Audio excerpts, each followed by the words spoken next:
This is Dr. David Fozia with Aafiyah Women's Collective. Welcome to week 4 of Semaglutide Chatter. This is where I give account of my health and wellness journey, my weight loss journey using semaglutide. So this is week 4. Last week, I think my biggest thing was constipation. So I learned definitely increasing my water intake. Um, I don't know. This week kind of scared me a little bit. My weight inched up a little bit and I got scared. um, I usually do like a weight check on Wednesdays. That's the weight that I post just to be consistent. So I try to keep it on Wednesdays so as not to stress myself out. But from last week, actually, let me back up. Towards the end of last week, um, I went through a phase of just eating a lot. When I say a lot, definitely not the same as what I used to eat. But I went last Friday. I went to a Korean restaurant with my son, my youngest one. It was mainly proteins I was eating, like chicken and meat, beef, which I typically don't even eat that much of. I'm more of a goat meat kind of person, but chicken and beef and seafood, but I took in more than usual. But I did see a slight weight gain. I think I want to say I gained like went back up 2 pounds. But it did eventually come down. By Wednesday, after my shots are usually on Saturdays. By Wednesday, the weight was it fluctuated a little bit, but it went back to like 209 or so, and today it's like 205. Today's Friday. But that scared me a little bit. I guess that ferocious eating caught up with me. I've noticed that towards the end of the week, I start to get a bit hungrier than usual. And all this is relative because even though I'm saying I ate more or I'm getting hungrier, it's not at like my regular pre-semaglutide eating habit. Absolutely not. But actually, what I'm realizing is I just need to be more disciplined and know that this too will pass because by Thursday, Friday, whatever amount of semaglutide I have in me is probably wearing out, and it's my body knows it's getting ready for another dose on Saturday. It took me a while to click for that to click, but it finally clicked. So this week, what I've done is just as the week progressed, I'm keeping that in mind. Well, this week I actually fasted a couple of days, and that helped. Um, helped me not overeat, and I definitely try to make up my water intake after I broke my fast. But one thing I knew I had to do was absolute discipline, right? Even though I might see something and be like, "Oh, this would be nice to eat," knowing that I cannot eat it all. But I was so proud of myself. I think Tuesday or Wednesday, I made this really lovely dish. I even sent it to Dr. Ajani to look at. I was disciplined about making sure that I put in a small bowl. So it was chicken, beef, and okra.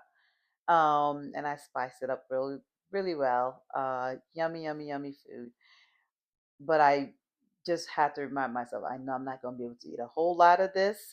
So I put in a small bowl. I wish I had it here to show you, but I'll insert a picture of it because I sent a picture to Dr. Ajani. I found myself not even able to finish the whole entire meal in that bowl. And, just kind of like left it in my plate for probably an hour, 2 hours. I was behind my desk. Um, and then I took another picture and sent it to Dr. Ajani again and said, I can't even finish this just yet. And she was like, well, save it for tomorrow. Save it for tomorrow. Like, I don't know why that was mind boggling to me. In the past, I would have just made myself eat the whole thing. I was like, yeah, I could save it for tomorrow. I don't have to force myself. That was mind blowing. Why had my mind never really thought in that way or processed my relationship with food in that way in the past? I can't tell you why.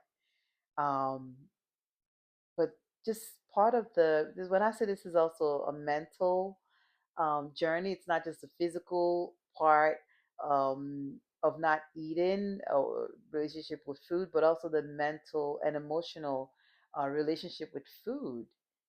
And that was just really refreshing to hear her advise me on that. Like, just save it for tomorrow. And I didn't feel the pressure to finish the food.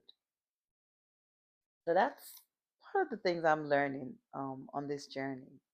My relationship with food is definitely changing. Um, I'm not I'm not necessarily feeling like averse to food, but I don't feel like I have to eat everything or I have to try everything. Just yesterday, I was walking through Target. It was really cold outside. I didn't want to do my walk outside. So I was in Target, basically going from aisle to aisle, making sure I covered every aisle to get my steps in. And I'm going through like the food aisle in the past, like snacks, actually, I should say, snacks, junk food snacks, whatever, drinks, sugary drinks. And I did not feel not one urge to grab like everything on display. That sense of discipline is new for me, and I'm loving it because there's no voice in my head saying, "Oh wow, look at that! That's new. You got to try this. Ooh, how they mix this and that together." One thing I used to really enjoy, I mean, I guess I could still handle eating it, is Smart Food popcorn, the cheddar cheese one, and I saw one with like infused with Dorito or whatever it is mix that they put together.